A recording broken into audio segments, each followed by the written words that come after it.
নিজের পায়ে দাঁড়াতে হবে সিপিআইএমকে। সাধারণ মানুষের বৃহত্তর স্বার্থে নিজের পায়ে দাঁড়াতে হবে সিপিআইএমকে। রবিবার সিপিআইএম চতুর্থ খোয়াই জেলা সম্মেলনে এমনটাই মন্তব্য করলেন রাজ্যের প্রাক্তন মুখ্যমন্ত্রী তথা সিপিআইএম পলিট ব্যুরোর সদস্য মানিক সরকার।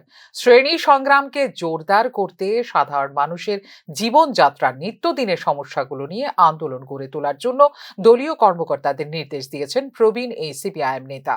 সিপিএম কে তার নিজের পায়ে দাঁড়াতে হবে, ইন্ডিপেন্ডেন্ট স্টেট,